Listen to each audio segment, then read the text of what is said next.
E șansa ta, dă vina pe ea. Nu era nici plumă, vezi? Dacă te bucurai cum se bucură Bucurel când a ajuns la București? Altceva? Ana, ia vino încoa. Ceva? Ia! În căruțe colorate trec țiganii. Ia du-te tu acolo, ia du-te mă tu, vezi că ăsta are voce. La început, în căruțe colorate. Ana, dansezi cu noi și mâncăm și un mic. Și? Ia să te auzim. Bă, nu ne faci de râs. În căruțe colorate trec. Doar norocul, un țigan cântă cu foc dintr-o vioară, să-i cânte lui Ana astăzi seară. Trec țiganii, trec, se duc și petrec. Trec țiganii, nu se mai opresc, doar ei se iubesc.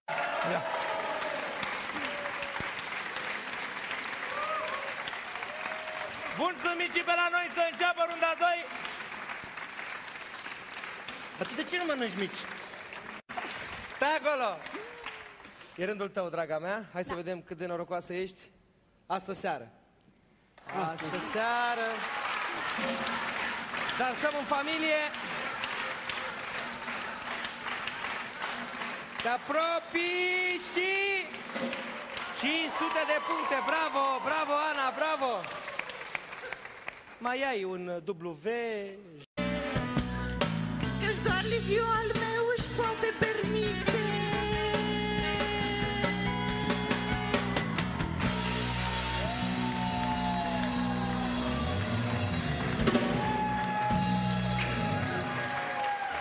Ai văzut? Să zică cineva ceva.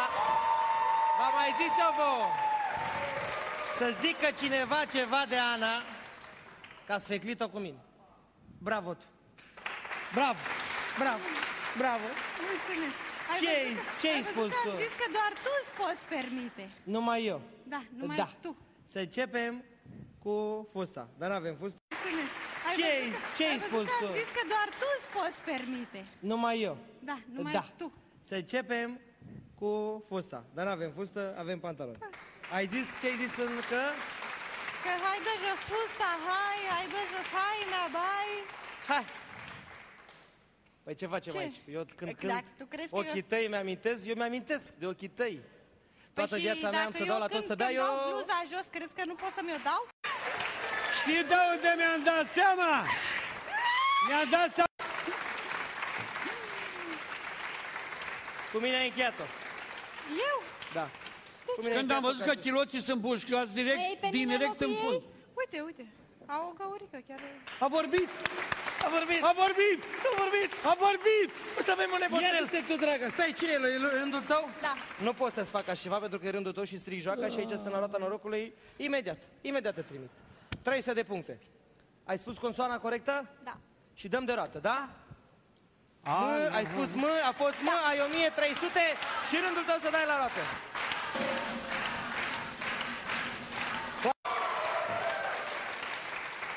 Ce pedeapsă e asta, dans din buric? Dai aici așa, pac. Știi să dansezi așa? Încercăm. Hai, te rog frumos! Hai! În mijloc acolo să te vadă toată lumea, pedeapsa la roata norocului! Hai să vă văd dacă știți să cântați dans din buric!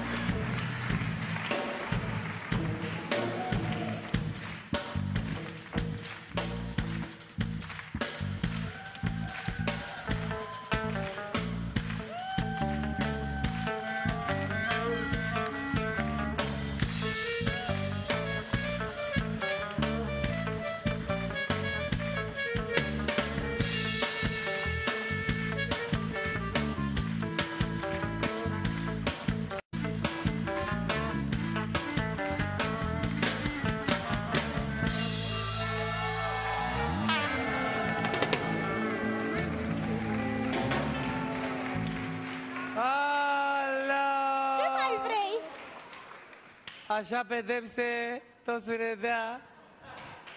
Așa, iar nu mai te, nu mai pleacă. Du-te la locul tău. Du-te la locul tău, Ana. zorii se revarsă. Auzi, Liviu, ai observat că e mai emotivă? Împinge-o și... De râs. Păi, cred că nu o să-și mai simtă picioarele după ce mă urc. Aoleu. Și Ce mi-a dat Dumnezeu în ochii mei? ochii tăi ca mura, buzele și Ana. Sunt de piele naturală? Da. Dar el nu l-a dus capul să facă și el, uite așa. Altă viață. Așa. Hai, dă-te. Vezi, Arun? Tu n-ai înțeles, pe picioarele ei trebuie. Ia uite cum te apropii tu și bravo, 1000 de puncte. Consoana corectă. F de la fănică. F de la fănică. Norocului. Ana mai stă o tură că s-a obișnuit cu tura și nu? dă accinte. Hai, tată, că e rândul tău. Asta e competiție. Ajut și trec la Ana. Da. Ce mai faci tu, Ana? Bine. Bine? Da. Iubitul tău tot bine? Îi dai și tu o bezea lui iubitul tău? În camera e acolo? Foarte frumos! Eu sunt în care. Uite, poți să cumperi vocale, poți să faci ce vrei tu. Mai dau de roată. Curajoasă, mică, fără faliment, da? Da. Pentru că ai ghicit-o și dăm de roată. Sau cumpărăm vocale, facem ce vrei Cât tu am? pentru că ai 5200 de puncte. Ce faci? Cumpărăm o vocală. Vocala cumpărată de tine este? E. E, ce, dacă... Oh, și știam de la Nu, început. nu, Știam nu, de la început. Florina, nu ai voie, nu e n-am voie. știu. Nu e voie. Ce faci? Mai cumperi o vocală? Zic puzzle-ul. Ia zi tu, ia zi, pas. Eu zic să o lași. Zi pază. Zi pază. Alo! Și dacă tăiați asta la montaj cu mine a stricat-o, Ăla în cască. ăla în cască, care face textele astea sublime, frumoase și extraordinare. Dacă te prind la un șpriț și te împiedici, Nu mai vorbea de Badea, Mircea Badea. Așa-l cheamă pe el, Liviu, ce Badea legătură? Liviu. Liviu, ce legătură are? Pe tine te cheamă Vârciu Liviu când se îmbată, nu ratează jos. Dar aici e Badea Liviu. Eu atâta tot îți zic, flic. Când se sparge becul ăla la pescară, Becuri, geamuri, sparge să nu te doară. Uite ce ți-a făcut ție Badea Liviu. Când se îmbată nu ratează nicio fată.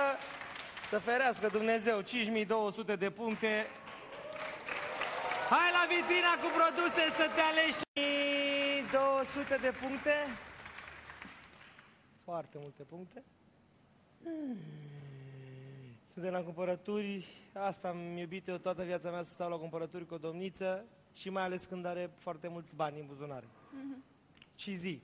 Și începem. Și Pentru început o să luăm o cameră. o cameră, Da. un aparat foto. Deci ai grijă. Păi eu nu stau în boscheți, draga mea. Tu trebuie să stai în boscheți ca să prinzi, mai e de învățat, să înveți de la profesioniști. Doamne și domnilor, aplauze și telefon și aparat și foarte multe lucruri. Și vreau să te duci la locul tău, te rog frumos. Noi recapitulăm un pic ce s-a întâmplat în această seară. Pe lângă faptul că ne-am distrat copios, Arun ne-a cântat, Florin, ai luat foarte multe cadouri. Un super gest din partea ta pentru familia. Și vă spun, ne cânti ceva? Da, băi, când... Da, unde e Stai, microfonul? ne cânti, pentru că n-ai cum să vii la noi.